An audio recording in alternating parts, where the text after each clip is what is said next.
Hi, this is Yunle. 안녕하세요.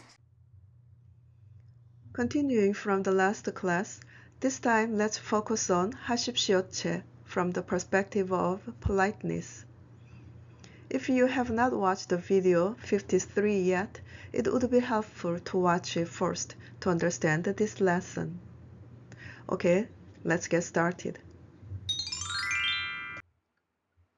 Unlike cases where it's used officially for the public, in everyday conversation, there is a general tendency to use the pre-final ending 시 to speak more politely. 시 indicates an prefix used to show respect, especially when speaking to or about an elder or superiority in status than the speaker or listener.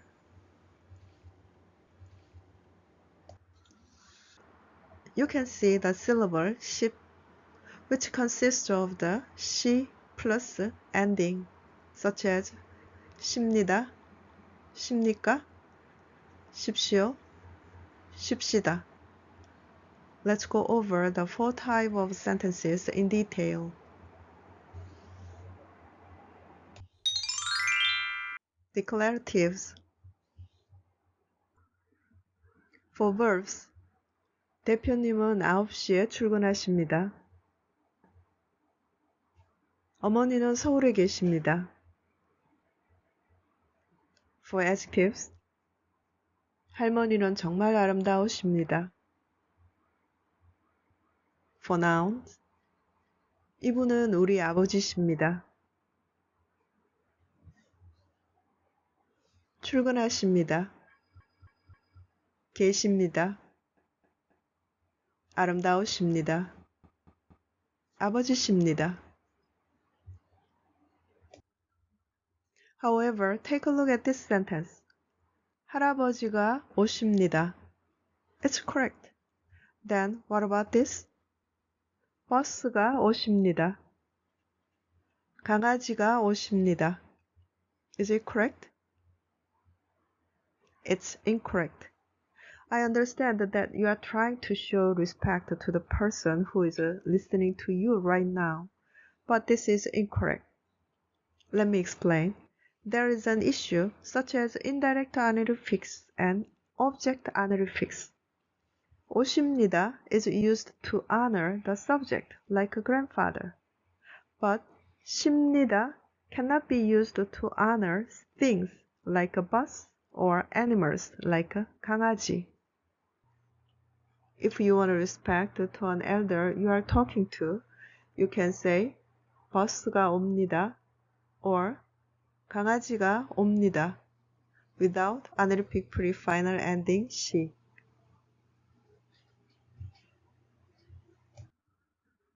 In the same context, 할머니는 건강하십니다 is correct, but 이 음식은 건강하십니다 is incorrect. Using honorifics for food is unnatural and incorrect.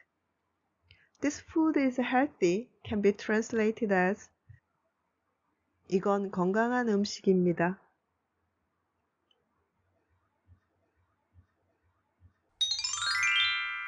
Interrogatives.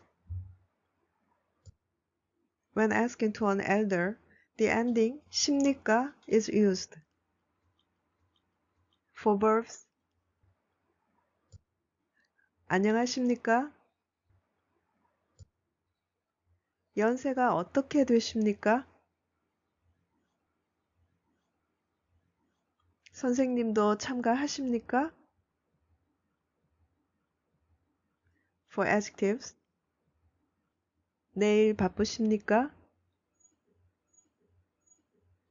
For nouns, 민재 할머니십니까? 안녕하십니까? 어떻게 되십니까? 참가하십니까? 바쁘십니까? 할머니십니까?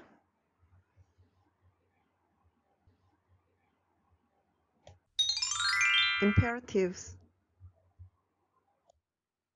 When speaking to elders in the form of imperatives, the honorific pre-final ending "시" must be added. It's not something you can choose to do. It's something you have to do, because it's a command. And make sure in imperative sentences, only verbs can be conjugated. 많이 드십시오. 여기서 기다리십시오. 금요일까지 제출하십시오. And negative imperative sentences use 지 마십시오. 앞으로는 늦지 마십시오. 드십시오. 기다리십시오. 제출하십시오. 늦지 마십시오. However, here's a tip. In personal conversations, you'd better not to use negative commands with the elders.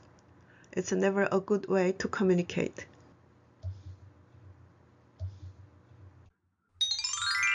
Propositives.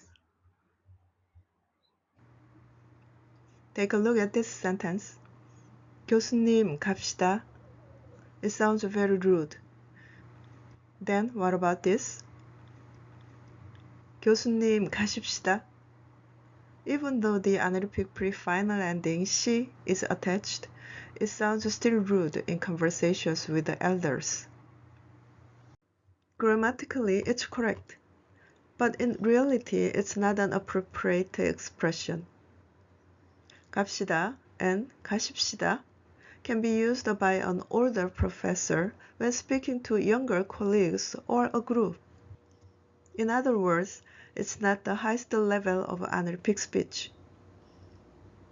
Therefore, in propositive sentences, alternative expressions are used, such as making a suggestion with 시지요, 으시지요, or asking a question for the other person's opinion with 시겠습니까?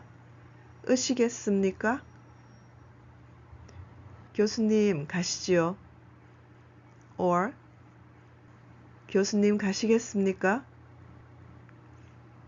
If you ask me to choose one of them, my choice is the second one. 교수님 가시겠습니까? Whew, it's really tough, right? Even for Koreans, speaking only in the 하십시오체 can feel quite awkward and too strict. As a result, conversations generally start in the 씁니다 form and gradually shift into 아요 어요 form.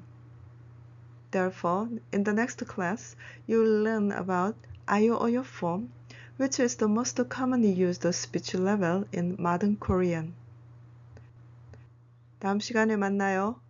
안녕히 계세요.